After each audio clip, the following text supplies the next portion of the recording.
For those who haven't met Kat Thomas, like we can see you a mile away. There's an energy, like an aura, if you will, that surrounds you. And it's just like, that girl's coming and I want to know whatever the tornado is because it looks like it might be fun. Tornado Thomas. I've heard that too. So you're here this year, not as a volunteer, although you were telling me before we started recording, it's really hard to not do something, like to have an occupation while you're here. Yeah, like go in the pool instead of polishing. Yeah, I can't you're like, I get handle to it. relax because you're speaking. The seminar that y'all are doing, it's a panel discussion about living out your values in the workplace. So this panel, I think, is an important one because we have a panel on how to blind taste, a panel on how to write about wine descriptively, what hospitality and service is. But like having something where we can talk about how are you, Yes. right? Like that's the only way you're going to stay Yes. in the game. Ciao, y'all. I'm Jessica Dupuy, guest host for a special TEXSOM series on the Italian Wine Podcast, covering the 2025 TEXSOM Conference in Dallas, Texas. Join me in the heart of the Lone Star State as we dive into conversations with key speakers and attendees, exploring career paths, challenges, and the latest trends shaping the wine industry today. This series is proudly sponsored by the Texas Department of Agriculture's Uncork Texas Wines program, which celebrates Texas wine culture by promoting local wineries and grape growers, both in-state and around the world, building a vibrant community around the Texas-made wine. Be sure to subscribe and rate the show wherever you get your podcasts. And don't miss our Texas wine tidbit in every episode. A fun little fact, insight, or story that highlights the people and places behind this exciting wine scene.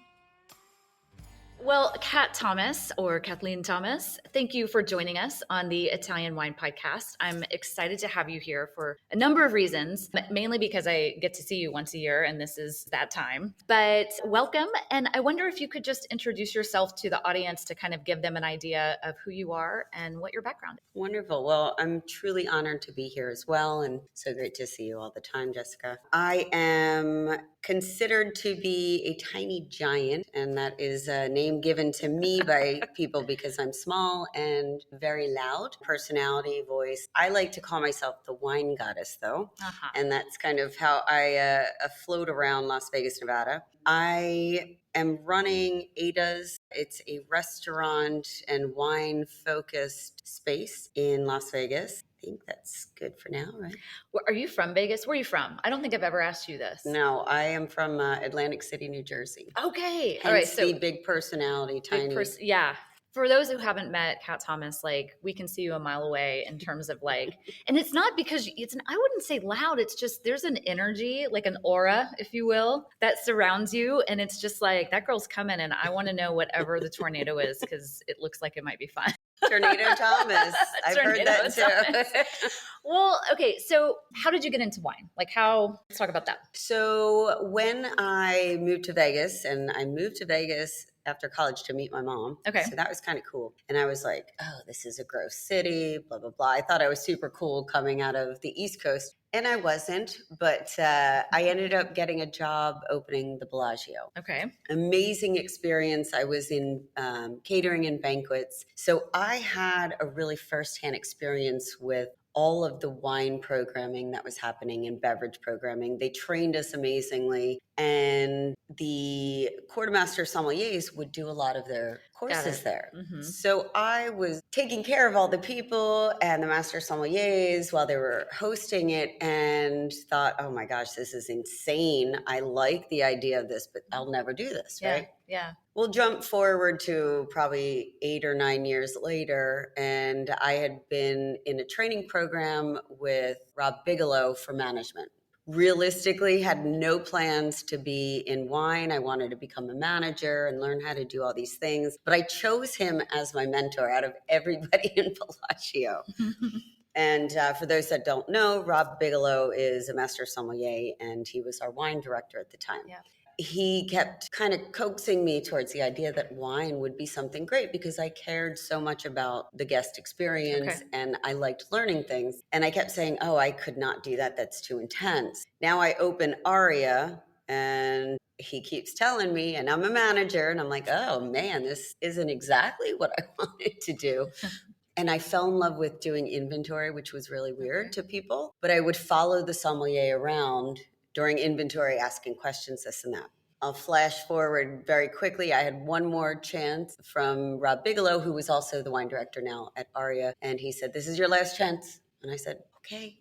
So I jumped into it, didn't even know where Champagne was on a map. And I worked at Sirio, the Maccione's restaurant. That was my first sommelier job, which was an amazing experience. I was able to indulge and enjoy the Italian landscape. And when I say the landscape of Vegas at that time was obnoxious and fabulous all at once for wine drinking and inventory. So I was hooked. Yeah. It didn't change after that. Help give us context about what year was that? When did that? 2011. Okay. So a good amount of time now has passed. It feels like it's not that long, but it has transformed my world beyond dramatically. belief. Yeah. So, okay. I love this. I want to ask you about Vegas in just a little bit, but so we're at TEXSOM. I know. Yay.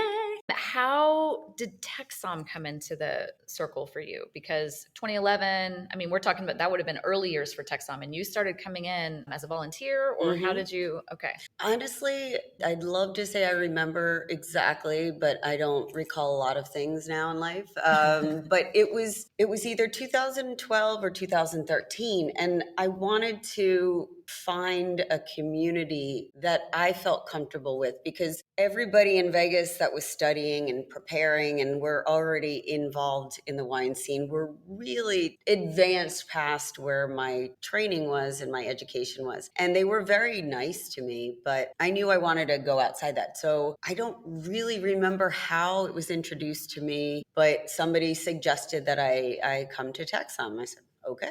So I came to TEXSOM and I paid that year, but then I saw the volunteers and I just started following them around and kind of made some friends with them, and then started realizing that there was a lot more to it than just that. And I think I've maybe only paid for a ticket now in the last however many years, we'll call it, twice. And I volunteered every other time because it drives me nuts to not be behind the scenes and involved. Yeah. I mean, you're always in motion, which is a wonderful thing to watch, because it's always in the interest of helping or seeking a way to serve or be hospitable. And, just as a reminder for people, like the volunteers, that is the community, probably, I don't mean to put words in your mouth, but that you were looking for, right? Because those are the people that are studying, that are trying to get their foot in the door within the profession. And it's like you become this little, I hate to use the Greek system, fraternity, sorority, but there is this camaraderie that starts to happen, that people that have been volunteers end up, the tenure is a long time. You're a volunteer for a long time, not because you like staying up very, very late polishing glasses or getting up very, very early for a champagne toast, but because of the people. Yes. Yeah. Okay. Yes. The community of TEXSOM volunteering, I have very dear compassion for the people, but also just the energy it's provided. And people have remained connected with me over all these years, and it's also helped build my relationship professionally. So besides the boost of energy that you get, I mean, we get giddy when we're everyone hugging and loving on one another and sharing good vibes, but professionally, this has helped me become who I am and what I'm able to get basically in my professional world these days. So it's beyond just that kind of networking. You get to network with people that now give me really good. Yeah. Yeah. Really good experience. Yeah, exactly. Well, let me ask you this. So you're here this year, not as a volunteer, although you were telling me before we started recording, it's really hard to not do something, to have an occupation while you're here. Yeah. Go in the pool instead of polishing. Yeah, I know. You're I get to it. relax. Because you're speaking. So let's talk about the seminar that y'all are doing. It's a panel discussion about living out your values in the workplace, correct? Tell me about that, because there's another side to your life that's also been important, which is this wellness, balance. You've always been kind of a beacon for other people, leading, stretching classes during volunteer time, right? Everybody calm down, take a deep breath. Tell me how all of that's coming together and what this seminar is meant to kind of express. Yes. So the panel is amazing. I won't give anything away, of course, but we are all in the same mindset of trying to be our best while we're professionally doing what we're doing. And knowing that it's very challenging, but knowing that that's going to create a dynamic that helps us do what we really are passionate about while still offering the best to whatever occupation that somebody has to those other humans. You know, for me, I've always been really great at hospitality, but there was kind of a wall between me as the person and me as the service attendant, whatever you want to call it. I'm great at putting on the mask and wasn't really dealing with my life. And especially in restaurants, in service, management, whatever position you're in, back of house, front of house, it's rough and tumble, it's fast living. There aren't really wellness checks inside the back of house when you're all like, you know, complaining or talking about things. So growing up with that and working my way through high school, college, and then after college going, I don't really want to do what I was studying for. I fell into that and I looked like I was so healthy to other people, but I wasn't. I mean, there was a lot of struggle. There was a lot of just chaos and a lot of hurt. When I started taking exams for the wine education, specifically the CMS, I thought I was getting myself better in that sense, but I was actually spiraling even further into self-doubt, chaos, like just frustration. And it wasn't until I started meditating. Now, I had already been a yoga instructor certified since 2008. And we're now, let's say we're in 2016, 17. And I also realized that my yoga was also the mask too. I was doing it more for power and strength, and I wasn't gaining the duality The mindfulness. of, right. So I started meditating and it just unlocked a lot of things for me. I ended up passing another exam, doing a lot better. And it also made me kind of go, oh my gosh, I really need to help myself. And there's a lot of work ahead. So it started a kind of a roadmap for myself to know that I couldn't just poof, do it all at once and give myself that leverage to kind of take the tools that I'd already learned and utilize them. So during that period, you know, pandemic happened. I had a lot of free time. So that was really beneficial for me. Then starting ADAs, it really was a test to, can you bring this value back to work? So I'm not great at it all the time. I still have moments where it's like Things are the going tornado crazy. Thomas comes into play. But for the most part, I really feel that my team gets the best of me, which means the guests get the best of all of us. And that is my living values through work. I give them the same breaks that I do with the kids here is deep breath, take a little moment. If I see that they're struggling, just pull them in the back. We do a little quickie chat or a stretch or something. The guest is going to be okay. I tell them they're fine. Be present with me. And boom, they go back on the floor. And it's not just about the guest. It's got to be the whole flow, the dance of the restaurant. So that's living values for me through work and making sure that everybody that comes in through those doors, as far as, you know, an employee is valued for their choices, their mentality, their preferences. It builds a trust. So they know that if they don't feel just right, I have the luxury, and I'm going to say that I'm very fortunate where if they want to take the day, if I kind of say you should take the day, we can do that. I can either call one other person in or I'll just watch the floor myself. Fill in, and that's more important to me because when I need a day, I take it.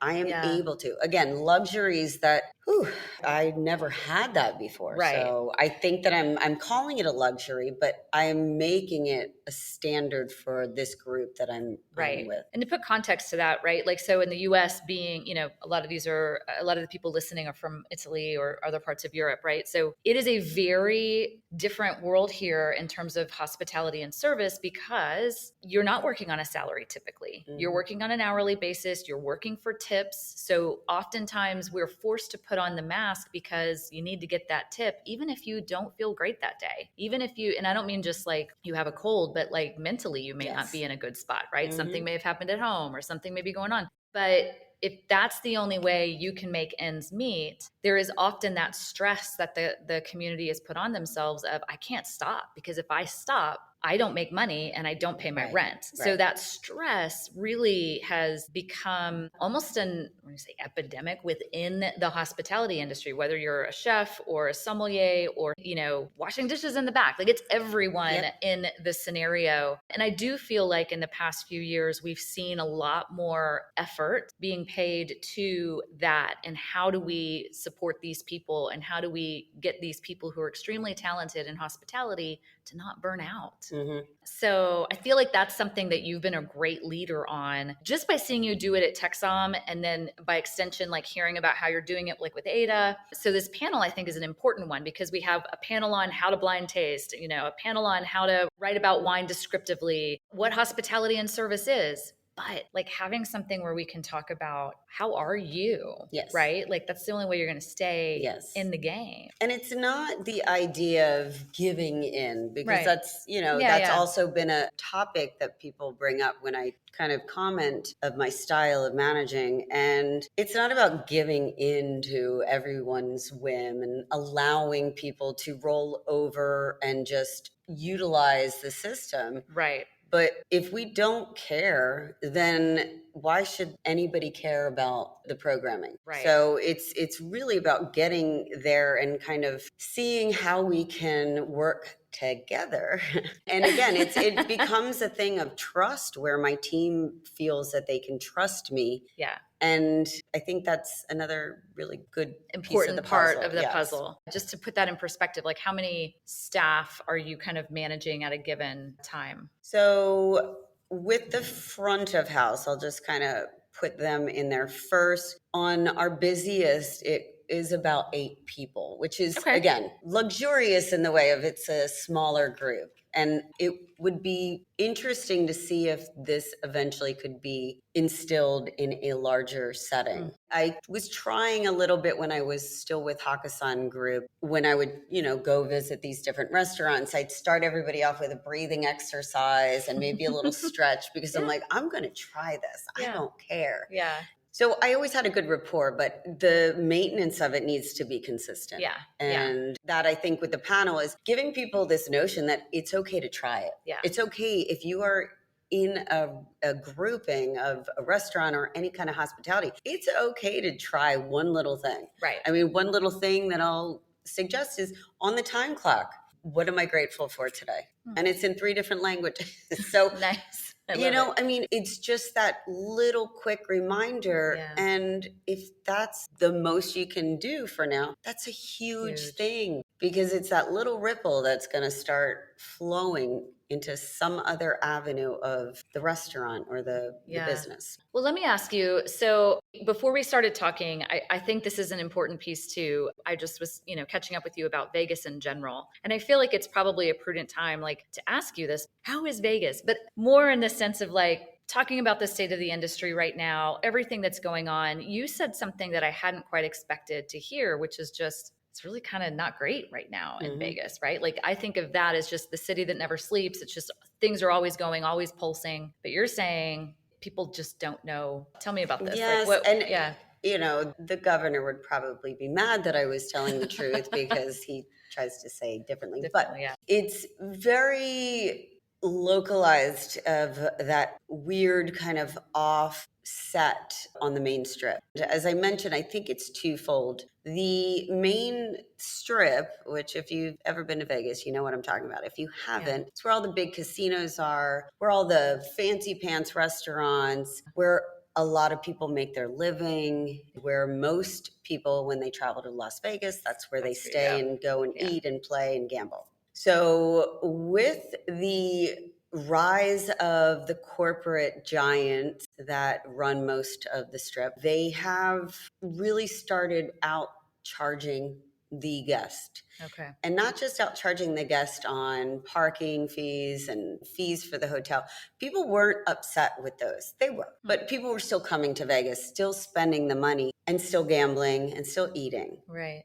With all of that, it became something where they were giving less of the hospitality that Vegas is known for, whether that was a comp here and there for Right. drinks while you're gambling tons of money away. The art of service in the dining room has been just thrown out the door. You're told when you sit down at a very pricey restaurant, we're going to need this table in 2 hours, so please be aware before you've even ordered. Thank you for coming, but also please leave. And the toughness of that balance is, well, they need to turn the room. Yes, but perhaps you don't indulge in some other things and you allow the guest to. What if the guest was going to spend the 5 times the amount that the next table was? So I don't know that corporate side of things, the shareholders taking control of how it's run has helped.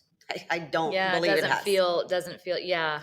So we've lost a lot of that business. And on top of that, with the chaos on the globe right now and economics and the tariffs and people being offended by certain things, they are not coming to Las Vegas. And we've seen over 11% drop since the new year, which is huge for Las Vegas. A lot. Yeah. I mean, it's huge. What's also, though, kind of beneficial is the local scene is seeing a nice resurgence, although it's been steady since pandemic. Yeah. So we're getting even more of that energy. Yeah, so that's interesting. I'm hoping, I've been hopeful that Las Vegas would kind of see the errors and come back to when I moved here, how much people, it wasn't just one casino or one restaurant, or it just was a vibe. Yeah. You get to work on the strip, you make great money, you get to drink great wines, and you get to experience a different side of the world. But people have lost sight of that. They've gotten too greedy and they're taking advantage of people. So interesting. Well, I want to end on a high note. Yes. I still love Las Vegas. I'm sorry about Vegas. I love Las Vegas. Yes. But. And I'm sure I'll come and support the city sometime soon. But I do have a question for you. Since this is the Italian Wine Podcast, I just wonder if you might be able to share anything about how Italian wine has influenced you, or anything special that you love, a particular region or things like that. I know it's like put you on the spot. Well, since my first sommelier job was at an Italian restaurant, yes, and yes. I feel very connected to that lifestyle, that existence and exuberance of passion of wine because of that. And because I got to try so many amazing wines. I mean, just out of this world. But, there's always something kind of fun and new that I am approached with because of the goofiness of my wine list. I love Alto Piemonte. Yes. I love anything volcanic. I'm good. But like Puglia's got some great things coming out of there, and all like the smaller little guys. I like to give them a chance. The Marche, I mean, give me anything off the coast there. Yeah. And then of course going up to Alto Adige. So I could name every province, I'm sure, but those are kind of where my stand out for you go. Like, exactly. There was another time that I was in Tuscany and I was there during the Feast of Mary. So it was completely like closed up, but I just happened to be there at the time. I got the whole castle basically, which I was scared. And I ended up driving to Florence after the wine trip. I remember driving down a little narrow street and all of a sudden the feast procession was going on and I was on the wrong way. So I'm trying to reverse with the procession and somehow I managed it. But that was interesting. You were in the wrong place at the wrong time. But it was very special. So. Well, thank you so much for joining us, Kat. It's been great to catch up and just to hear about what you're discussing at TEXSOM. Again, it's an important thing, not only for the U.S., but also other countries as well, just to remember wellness and remember mindfulness. I hope you enjoy your time as a speaker this year. Thank you. And I'll see you around. Thank you. And thank you, the Italian Wine Podcast experience. I appreciate it. Absolutely. Cheers. Cheers.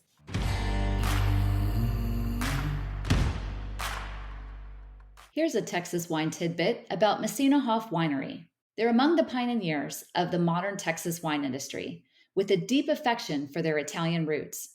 We're in Bryan, Texas at Messina Hoff, founded in 1977 by sixth-generation winemaker Paul Vincent Bonarigo and his wife, Meryl. Even the name maps their history. Messina for Paul's Sicilian heritage, and Hoff for Meryl's German hometown in Bavaria. Old World meets Lone Star, right on the label. How did it all begin? The late 70s. Paul and Meryl planted their first quarter-acre vineyard behind their house in Bryan. It was a stubborn, slow start. The first commercial harvest didn't come until 1983. But from that tiny plot, they helped prove that Texas could grow serious, old world-inspired wine. And from the beginning, the Bonarigo family has championed Italian grapes here: Sangiovese, Primitivo, and the inky, big-shouldered Sagrantino. Messina Hoff was an early adopter of the Sagrantino in Texas, sourcing fruit from the high plains at roughly 1,100 meters, where elevation brings structure, spice, and a real tannic backbone to reds. So when you hear Messina Hoff, picture Sicily and Germany meeting under the Texas sun, and a family blending heritage with experimentation to help define modern Texas wine, one Italian variety at a time. This series is proudly sponsored by the Texas Department of Agriculture's Uncork Texas Wines program, which celebrates Texas wine culture by promoting local wineries and grape growers, both in-state and around the world, building a vibrant community around the Texas-made wine. Be sure to subscribe and rate the show wherever you get your podcasts. And don't miss our Texas wine tidbit in every episode, a fun little fact, insight, or story that highlights the people and places behind this exciting wine scene.